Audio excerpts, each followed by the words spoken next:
একজন বাবা যদি তার শিক্ষিত কোনো সন্তান থাকে, যে সন্তান আপন জায়গায় অনেক যোগ্য, অনেক মেধাবী, অনেক প্রতিষ্ঠিত, কিন্তু সেই সন্তান বাবা মার প্রতি দায়িত্ব জ্ঞানহীন, সে সন্তান মানুষ হিসেবে ভালো মানুষ যদি না হয়, মানবিক গুণাবলী এবং মূল্যবোধ এর ঘাটতি যদি তার মধ্যে থাকে, তো এই সন্তান কখনো বাবা মার চোখ জোড়ানো নয়ন জোড়ানো সন্তান হয় না।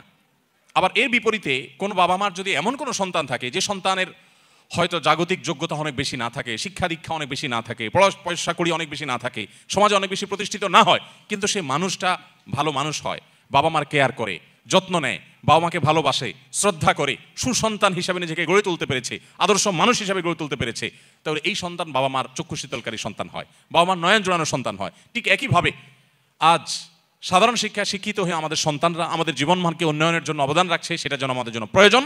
এর চাইতে অনেক বেশি প্রয়োজন আমাদের সন্তানরা মনুষ্যত্ব শিখবার। এই যুগে খুব অল্প পুঁজি দিয়ে সামান্য সময়ের ব্যবধানে একজন মানুষ কোটি কোটি টাকার মালিক হয়ে গেছেন। এই জিনিসটা যত আশ্চর্যের, যত কঠিন। আল্লাহ তাআলা কাউকে দু চারটি সন্তান দিয়েছেন, এই সন্তানগুলোকে সমাজে প্রচলিত যে আগুনের আঁচ চতুর্দিক থেকে আমরা দেখতে পাচ্ছি, সেগুলো থেকে বাঁচিয়ে, সেগুলো থেকে রক্ষা করে, হেফাজত করে মানুষের মতো মানুষ হিসাবে, নিজের কাঙ্ক্ষিত সন্তান হিসাবে গড়ে তোলা, এটা তার চাইতে বেশি কঠিন এবং চ্যালেঞ্জিং। আমাদের সবচাইতে দামি সম্পদ, সবচাইতে দামি অ্যাসেট হলো আমাদের সন্তানগণ। আপনার সন্তানকে ভালো মানুষ হিসাবে গড়ে তুলবার টার্গেট করতে হবে। সে স্কুলে পড়ুক কিংবা মাদ্রাসায় পড়ুক, আপনার টার্গেট হতে হবে, লক্ষ্য হতে হবে যে আমার সন্তানকে আমি মানুষের মতো মানুষ হিসাবে গড়ে তুলব।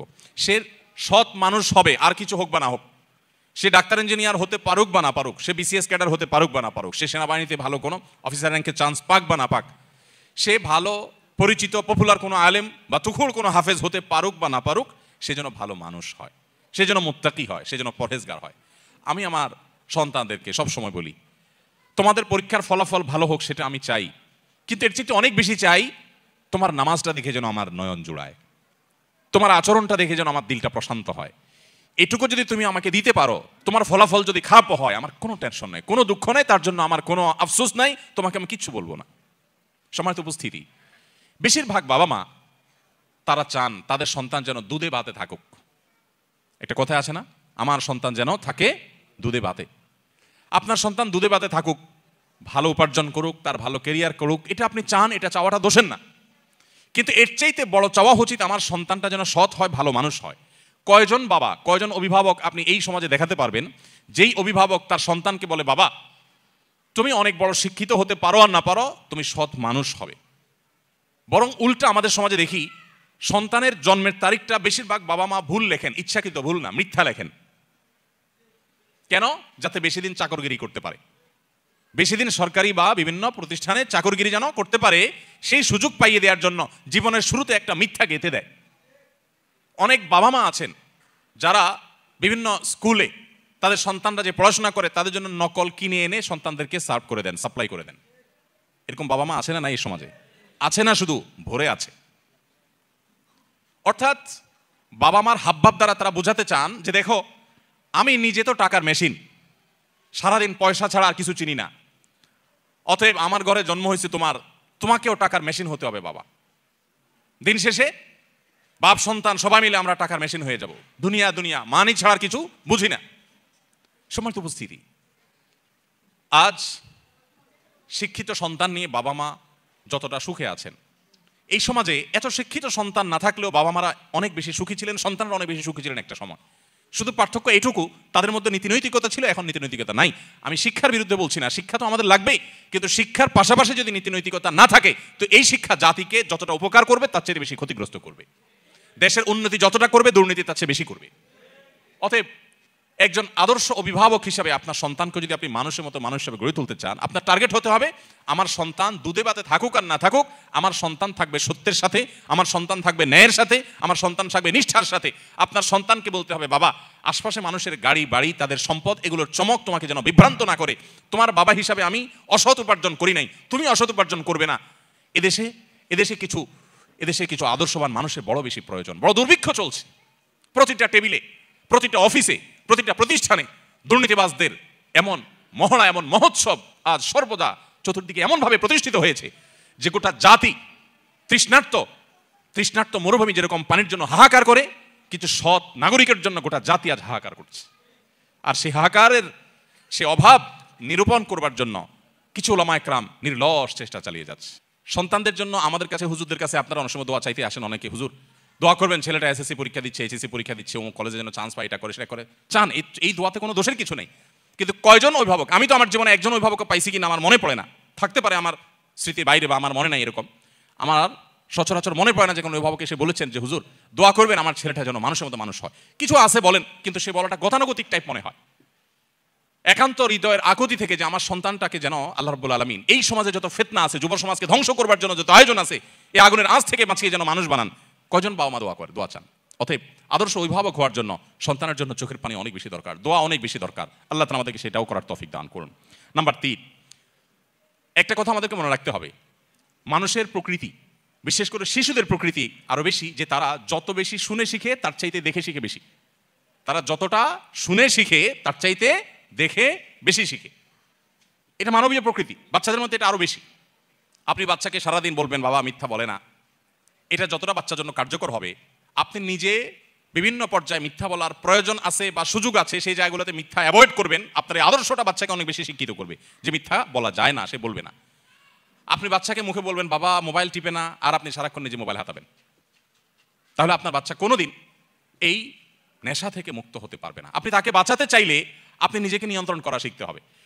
আর কিছু না হোক, অন্তত সন্তানের দিকে তাকায় হলে আমাদেরকে মানুষ হতে হবে। আমি প্রায় বলি, আপনি আপনার বাবার জুতা যদি সোজা করতে শিখেন, প্রতিদিন বের হওয়ার সময় আপনার বাবার জুতাটা সোজা করেন, মায়ের জুতাটা সোজা করেন, পরিষ্কার করে রেখে দেন, আপনার সন্তান আপনার জুতার উপরে পাড়া দিতে তার বিবেকে বাঁধবে। আর সারাদিন বলবেন বাবা মার সেবা করতে হয়, বইয়ে পড়াবেন, এগুলোতে সন্তান ততটা শিখবে না যতটা আপনার কাছ থেকে শিখবে। এই জন্য আপনি নিজের গরজে ভালো মানুষ হন বা না হন, অন্তত সন্তানের দিকে তাকে ভালো মানুষ হন। স্বামী স্ত্রী দুজন ঝগড়া করবেন, গালিগালাজ করবেন, হাতাহাতি করবেন সন্তানের সামনে, আর সন্তানকে বলবেন দেখো মিলেমিশে চলতে হয়, ভদ্র হয়ে চলতে হয়। সন্তান বলবে যে এগুলো বোধহয় কথার কথা, এগুলো আসলে আমলে নিতে হয় না, কারণ বাবা মা নিজেই তো আমল করেন না। আপনি মোবাইল টিপবেন আর বলবেন এই পড়ালেখা করো, বই নাও, বই নিয়ে বসো, আর নিজে মোবাইল টিপতেছেন, তখন বাচ্চা মনে করবে কি জানেন? বাচ্চা মনে করবে যে আরে বাপ মা যেগুলো বলতেছে এগুলো বলতেছে মোবাইল নামক এই নিয়ামত থেকে আমাকে বঞ্চিত রাখবার জন্য, তা না হলে উনি টিপছেন কেন? এর মধ্যে এত সুখ যে উনি এটা থেকে এক মুহূর্ত থাকতে পারছেন না, নিশ্চয়ই এর ভিতরে রাজ্যের সকল সুখ এই মোবাইলের মধ্যেই আছে। বাচ্চা সেটার জন্য ঝাঁপায় পড়বে। এই জন্য মুখে কথা কম বলে বরং নিজেরা মোবাইলগুলোকে নিয়ন্ত্রণ করেন, অপ্রয়োজনে সারাক্ষণ রুগীর মতো এটা টিপি না করে লিমিটেড সময় কাজ করে বাচ্চাদেরকে সময় দেন। আল্লাহ আমাদেরকে তৌফিক দান করুন। তাহলে সন্তানের সামনে মডেল হয়ে যেতে হবে, ভালো মানুষের মডেল হয়ে যেতে হবে। আপনি যেটা চান সন্তান হোক সেটা আপনি নিজে করে সন্তানকে দেখাবেন। আপনার তাহাজ্জুদের কান্নায় আপনার সন্তানের যদি ঘুম ভাঙে, এই সন্তানকে ফজরের জন্য টাকা লাগবে না ইনশাআল্লাহ। কিন্তু আপনি নিজে যদি কোনো রকম ডুমায় ফজর নামাজ পড়েন, এরপরে বাচ্চাকে ডাই করেন, খুব বেশি কাজে আসবে না। সময়ত উপস্থিতি, চতুর্থত যে পয়েন্টটি আমি বলতে চাই তা হলো সন্তানদেরকে সময় দিন। আমাদের এখন ব্যাপারটা হয়ে গেছে পরীক্ষার চিন্তায় যে ছাত্রের আর পড়ালেখা করার সুযোগ হয় না সেই ছাত্রের মতো। এটা কথা আছে না যে পরীক্ষার টেনশনে কি পড়ালেখার সুযোগ হয় না। আমাদের এখন সন্তানদের উন্নত উজ্জ্বল ভবিষ্যতের জন্য মা মায়ের কাজ নিয়ে, বাপ বাপের কাজ নিয়ে এত ব্যস্ত যে সন্তানকে সময় দেওয়ার সুযোগ নাই। যে সন্তানের জন্য আপনি এত কিছু উপার্জন করবেন সেই সন্তানকেই আপনি সময় দিচ্ছেন না, তাহলে আপনার চেয়ে বোকা কি হতে পারে? সন্তানদের সময় দিন। আমি নিজে আলহামদুলিল্লাহ অনেক দিন থেকে একটা প্র্যাকটিস শুরু করছি, আপনাদের সাথে শেয়ার করি, কি আমল করতে পারেন। সেটা হলো যে অফিস টাইমের পর আর মোবাইলে আমি কোনো আপনার অ্যাক্টিভ থাকি না। বেশিরভাগ সময় হয় এরোপ্লেন মোড করে ফেলি, আর নাহলে বন্ধ করে ফেলি, আর নাহলে সাইলেন্ট করে ওটাকে গাড়িতে রেখে, অফিসে রেখে, ডেস্কে রেখে তারপর বাসায়। এবং পুরো সময়টা বাসা যতক্ষণ থাকা হবে ততক্ষণ ফ্যামিলিকে সময় দেওয়া হবে। এটাতে কিছু ক্ষতি হবে, প্রতিষ্ঠানের ক্ষতি হবে, অফিসের ক্ষতি হবে, হোক, তার চাইতে লাভ অনেক বেশি হবে। যারা বিভিন্ন প্রতিষ্ঠান পরিচালনা করেন, অনেক কাজ কাম আছে, প্রয়োজন একটা বাটন ফোন নিয়ে নেন যে এইটা থেকে এতটা পর্যন্ত বাটন ফোনে আছে, আমার ফোনটা অমুকের কাছে থাকবে, ইমার্জেন্সি কিছু হলে আমাকে জানাবা, আদারওয়াইজ আমি নাই, বাচ্চাদেরকে সময় দিব। বেশিরভাগ বাপ দেখবেন বাসায় ঢুকতে মোবাইলে কথা বলতে, হ্যাঁ ভাই ঠিক আছে অমুক জায়গায় এতটা মাল পাঠায় দেন, এসব বলতে ঢুকে। কে দরজা খুলছে সেটাও বাপে দেখে না, আবার বাইর হয়ে যাচ্ছে সকালে, তখন আবার মোবাইলে হ্যাঁ আসতেছি এই যে নামতেছি সিঁড়িতে, বলতে বাইর হয়। তো আপনি সারাক্ষণ আবার বাসা যতক্ষণ আছে ততক্ষণ মোবাইল নিয়ে ব্যস্ত আছে, মাও ব্যস্ত, বাবাও ব্যস্ত। বাচ্চাদের যে কি অসহায়ত্ব এই সময়টাতে, আমি তো মনে করি এই সময় প্রোডাক্টিভিটির জন্য মোবাইল নিয়ন্ত্রণ করা ছাড়া কোনো দিন সম্ভব না আজকের বাস্তবতায়। আলহামদুলিল্লাহ আমরা এটা শুরু করে দিয়েছি এবং এর সুফলটা আমরা পাচ্ছি আল্লাহর রহমতে। আমি অনুরোধ করবো আপনারাও সেই সময়টা দিবেন। শুধুমাত্র সময় দেয়া বলতে বাচ্চাদের সাথে গল্প করানো, সব দিক থেকে আপনি তাদের খেলার সাথী হবেন। আপনার বাচ্চা কার সাথে খেলতে গিয়ে নষ্ট হবে, আপনি সেটা কেন হতে দিবেন? আলহামদুলিল্লাহ আমি আমার বেশ কিছুদিন থেকে প্র্যাকটিসটা করি, তবে গত প্রায় মাসখানেক যাবৎ হবে বা তার সাথে কম বেশি হবে। এই সময় ধরে আমি আমার বাচ্চাদের সাথে নিয়মিত খেলাধুলা করার চেষ্টা করি। যদি আমি বাড়িতে থাকি তো খেলা মিস নাই বাচ্চাদের সাথে, প্রতিদিন 1 ঘন্টা মিনিমাম বাচ্চাদের সাথে খেলি প্রতিদিন। অন্য যত ব্যস্ততা থাকুক, সব ব্যস্ততার সাথে বড় ব্যস্ততা আমার সবচেয়ে বড় সম্পদ আমার বাচ্চারা। অতএব তাদের সাথে আমি খেলার সাথী হব। কোন বাচ্চার সাথে খেলতে গিয়ে সে নষ্ট হবে না হবে, আমি সময় দেবো তাদেরকে, এবং তাদের গল্পগুলো আপনি শুনবেন, আপনি নিজে তাদেরকে গল্প বলবেন, তাদের পড়ালেখার সাথী হয়ে যাবেন, মেশার চেষ্টা। বেশিরভাগ বাবা মা সন্তানকে সময় দিতে চান না, টিচারের কাছে দিয়ে রাখেন, আপনার কাজের বুয়ার কাছে দিয়ে রাখেন, অমুকের কাছে দিয়ে রাখেন, তমুকের। মায়েরা তো আজকাল বাচ্চাদেরকে ভালো করে নাস্তাও দিতে রাজি না। আমরা যারা মাদ্রাসা চালাই আমরা জানি, টিফিন দিয়ে দিবেন কি অল টাইমের একটা প্যাকেট ধরাই দিবেন, রেডিমেড কিছু ধরাই দিবেন। আপনার বাচ্চাকে আপনি রেডিমেড এগুলো দিয়ে দিচ্ছেন। আপনি বুড়ো হন, এই বাচ্চা আপনাকে বৃদ্ধাশ্রমে পাঠাবে, এরকম অল টাইম ধরাই দিবে। বাচ্চাকে হেলদি কিছু একটু রেডি করে দেন, ভালো কিছু একটু নিজে রান্না করে দেন। মায়েরা আজকাল অলস, ও রেডিমেড কিছু দিয়া যেতে পারলে বাঁচে। বাপেরাও অলস, বাচ্চাকে সময় দিতে রাজি না। সার পড়াক, আপনি নিজে আপনার বাচ্চাকে কদিন পড়ান। এই জন্য বাচ্চাদেরকে সময় দিবেন। সময় না দিলে বাচ্চারা কখনো মানুষ হওয়া এটা সম্ভব না। যত বাচ্চা মানুষ হয়েছে দেখবেন বাবা মা অনেক বেশি তাদেরকে সময় দিয়েছে। আল্লাহর শপথ করে বলছি, আপনার এই পরিবার উপভোগ্য হবে, চরম উপভোগ্য হবে, দুনিয়াটা জান্নাতে পরিণত হবে যখন আপনার সন্তানটা দেখবেন যে মায়ের সামনে মাথাটা উঁচু করে কথা বলতে লাজ বোধ হয়, লজ্জা বোধ হয়। যখন দেখবেন বাবা কোনো কথা বললে ফিরে আরেকটা কথা বলার মতো সাহস হয় না। এই সন্তানকে এখন ঘরে ঘরে আছে? আরে ঘরে ঘরে তো দেখা দূরের কথা, গোটা সমাজে খুঁজে এরকম একটা সন্তান পাওয়া যায় না। বেশিরভাগ দেখবেন বেয়াদব, উগ্র, উচ্ছৃঙ্খল, এবং কোনো শিক্ষা নাই, নীতি নাই, নৈতিকতা নাই, আদর্শ নাই, নষ্ট এবং নষ্টের ছড়াছড়ি চতুর্দিকে। কোথায় সে সন্তান?